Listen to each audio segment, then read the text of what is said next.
Alright, gearheads, let me show you what I got going on here. I've got the 5.3 for the C10 tore down, and we are slipping in 4.8 flat top pistons.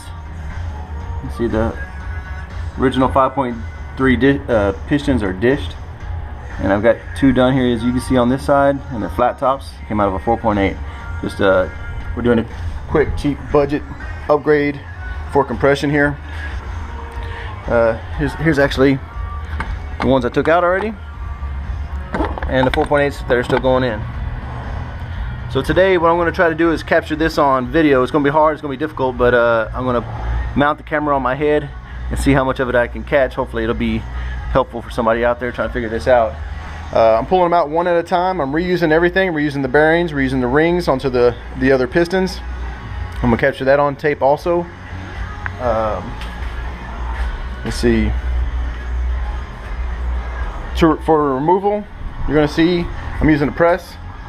I'm pressing the old pistons out, and then going back in, I hold them up here in the vise, heat them up with the propane torch, and then slip it back in. Alright, let me mount this camera and show you what I'm talking about.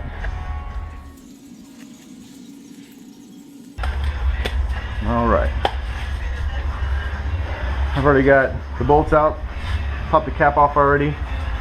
Now I'm going to push the piston, try to keep control of the connecting rod, not to ding anything that doesn't want to be dinged.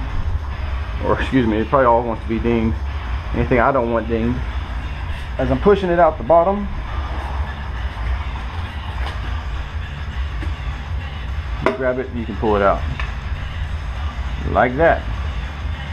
Alright, once we got it out, you need to make sure you remember which way the piston's facing on the rod. The dot always goes towards the front of the engine.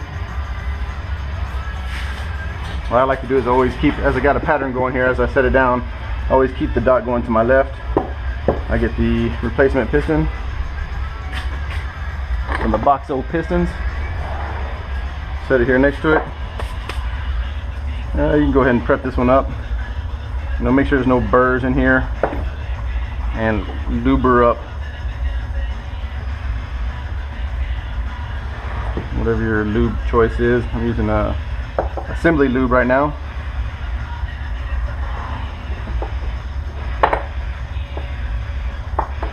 Alright, same with this one. I keep the dot to the left. Keep a pattern going so that way you know I don't accidentally put it on backwards.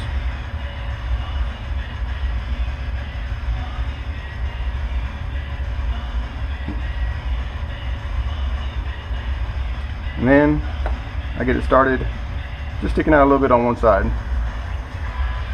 Something like that. Over here, go ahead.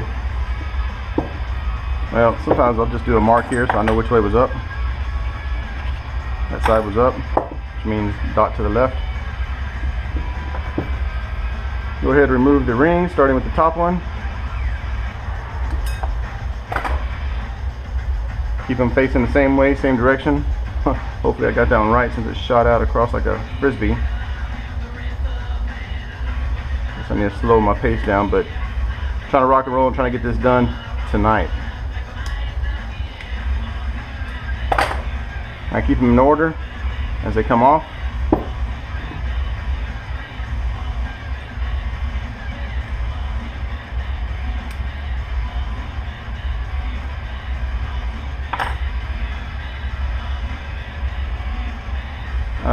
If you truly cared, it'd probably be a good idea to clean these rings at least.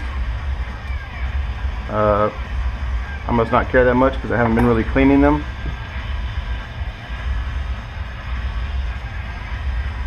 Probably don't care too much because I know how well the engine ran before I took it apart. The best I'm doing is just a quick wipe off like this.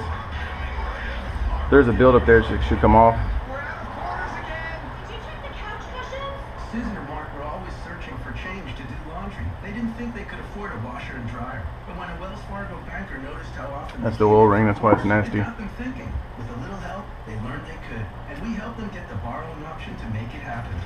Because change is good. Come into Wells Fargo to talk about finding the borrowing option that works for you. Because when people talk, great things happen. Wells Fargo.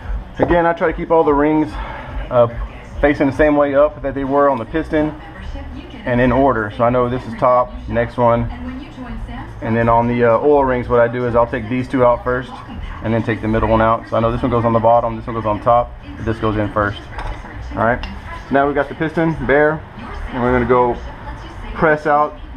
So this is a non-floating piston, by the way, or not completely floating. Piston floats but not on the rod. The other types will have a lock or a keeper here to hold everything together. So what we got to do is we got to press that pin out of the connecting rod. That's what we're going to head over and do right now. Alright, and what I do here, I take those sockets and place it on each side of the pin. Hold it like that. Actually, hold on, I'm going to adjust everything before I do that. Okay. These two sockets is what I'm doing.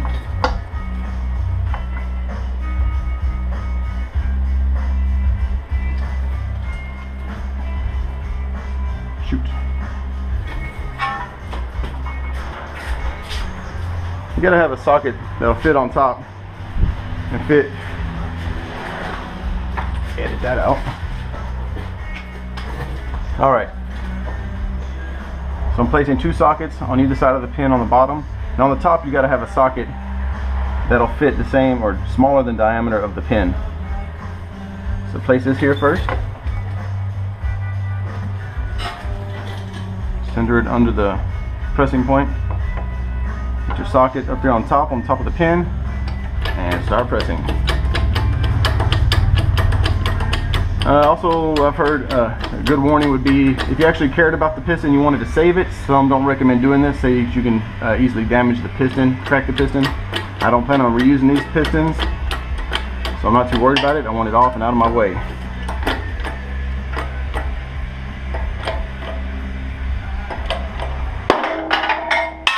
There we go. You get the initial pop, and then let it push its way out.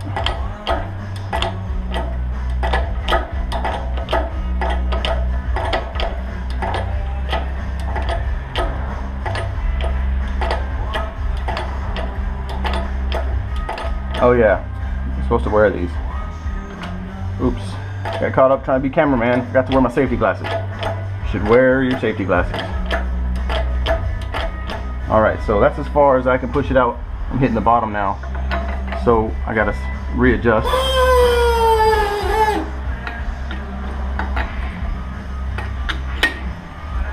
And then what I do for this, now that I've got it, this piece low enough, I can use my tall sockets.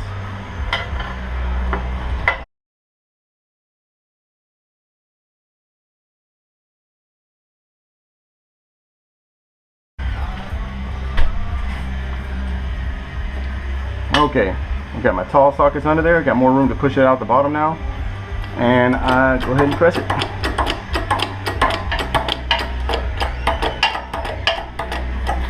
Y'all see that? That's it. Pin is out.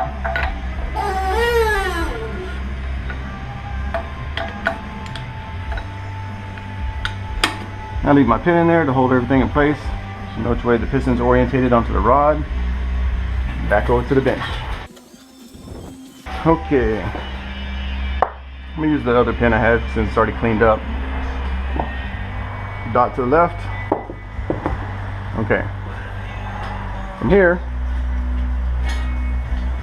we're going to prepare to put this piston on. So we take this off. Carry it over here to my bench vise. Try to put it in your vise without damaging it. Make sure I got room.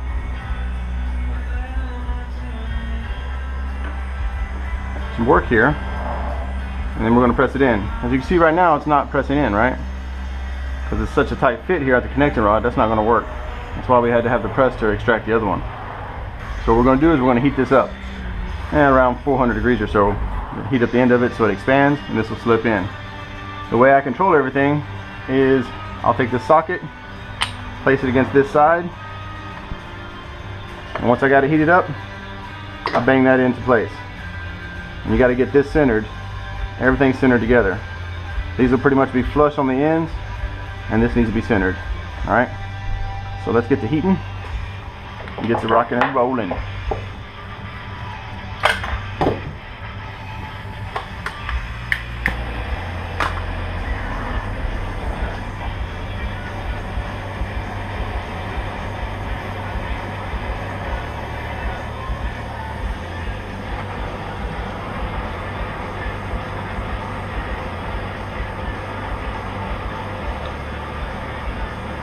Some people just go by a color when it gets to be a certain color. I don't have enough experience to know what color that should be. Plus I'm color blind.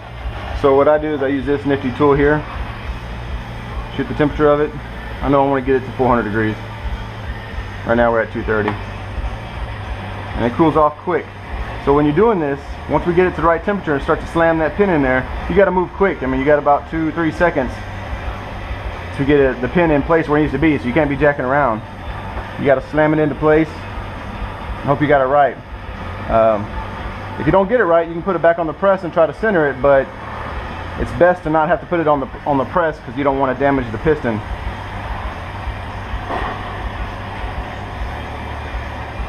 Yeah, I believe that's about that color right there that we want to see.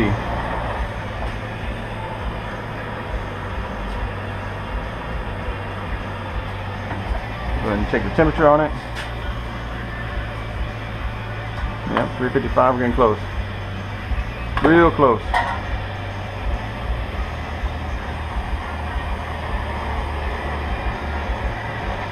It's about maybe a full minute with the propane torch to do this. I mean, to get it to the temperature you want it at.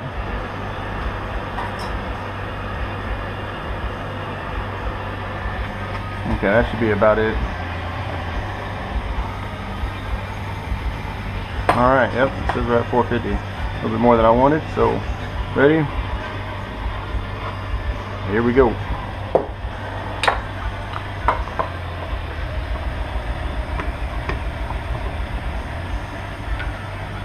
That's it. Alright. So this, as you see, you got them spaced equally on the ends here of the piston. And then pretty close, looks a little offset to the left. How critical is that? I think we're good. Alright, now be careful because of course it's hot. Heat's transferring to the piston right now. Piston's going to be hot. Of course I'm impatient. Usually before I do all this, take this bearing out here out of the top. Try to put it in a nice clean place somewhere so you don't drop it and damage it on the floor. I'm making a couple of mistakes here because I'm trying to run the camera and knock this out, but y'all are getting the point, getting the gist of what I'm trying to do here. Alright, it's hot, looking good. Maybe with a rag. There we go. And I'm going to put my piston rings on. Alright, start with this one.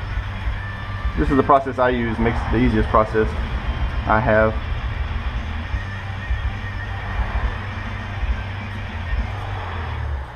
Put that one on. Alright, now you might want to refer to the book on how these rings are supposed to be placed. I'm going off of how I believe they should be placed from my last build. Again, not too worried about it. Usually you want to have this information exact, but I bet I'm pretty close enough to where it's going to be alright, and I'm willing to take that risk to see how it comes out. Alright, so I get the middle ring there. I forgot what it's called. Its opening right here, its connection or its gap is right here. I'll put the bottom one clocked off to the side a little bit. Top one, clocking it off to the other side just a little bit.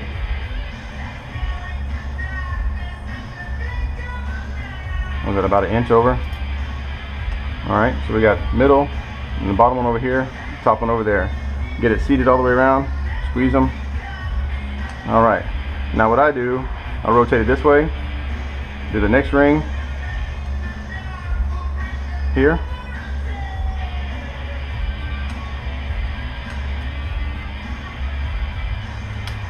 Oh, anybody, I know somebody's got this memorized how they should be.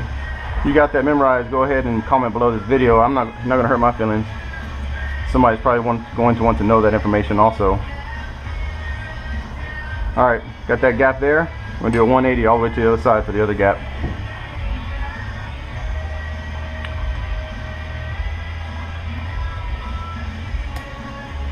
Alright, that's it, that's everything. Now it's time to put it back in the car. Or excuse me, the car. Put it back in the engine. What I like to do is make sure the bottom of my bearing is dry, make sure the top is clean.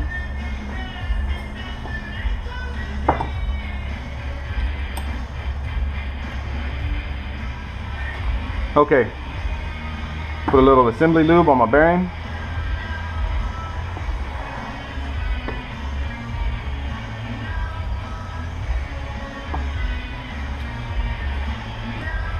Alright, back to the engine, rotate it over.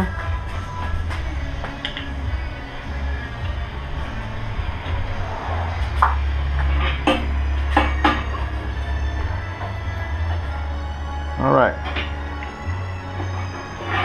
now, want that dot facing forward, don't forget that.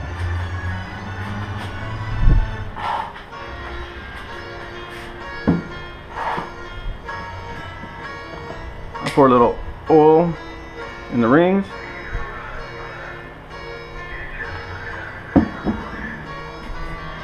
Nice and lubed up. I'll go ahead and set it in the hole. Alright, once we get in the bore, I'll push it down a little ways. I don't want the rings all the way down yet.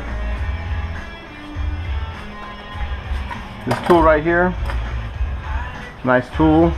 It'll go around the piston and around the rings, and it'll collapse the rings for you so that the piston will push into the bore. Going to wrench it down. Get it snug. Once you got that on, take your stick, mallet, tap the piston into the hole.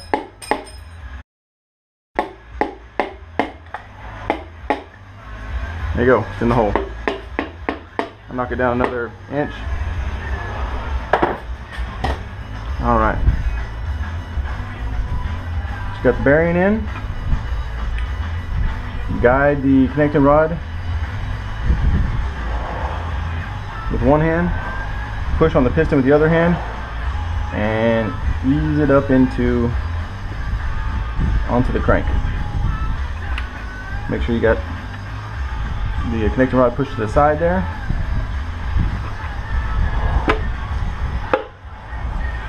There you go. Make sure your bearing stayed in place with this one moved.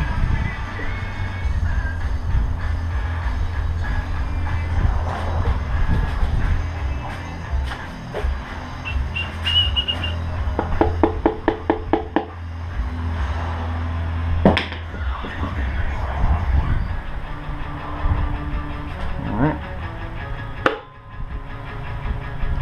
There we go. Pistons back in.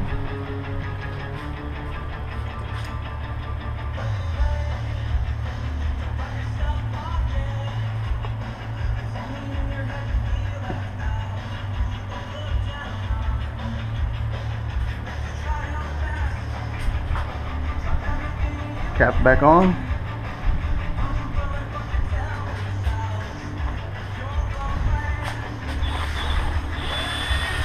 Do not torque it down with a drill. I'm just running the bolts in.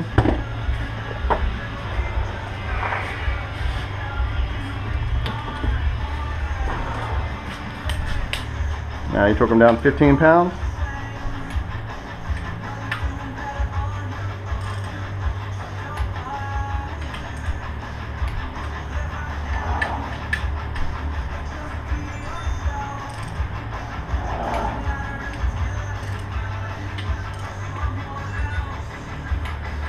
After I torque them 15 pounds, I go back over them one more just to make sure everything's balanced. You know, one side didn't pull down and let loose of the other side.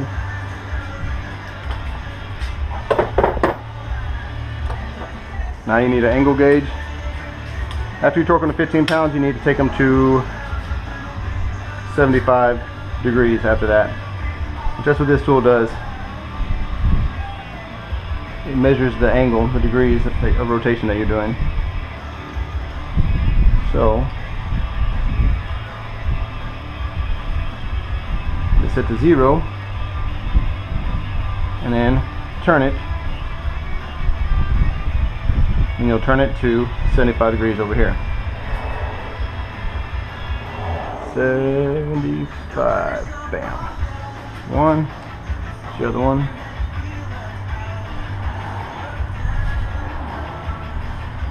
They use a stopper to hit something, so that way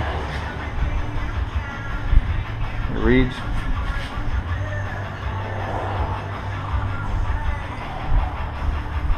Zero. 75. Like that. Alright, that was done. I'm gonna do this one.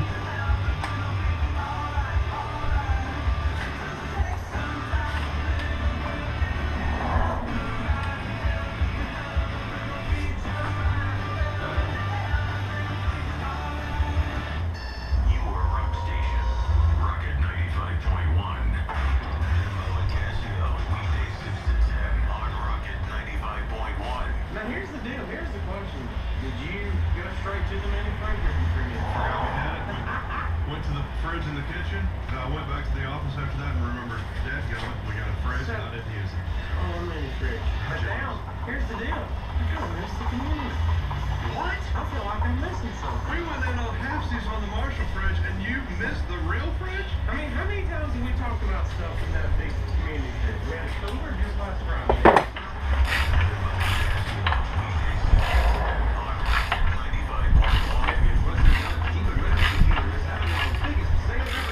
Alright. Get the next ones up top. Get ready to do those.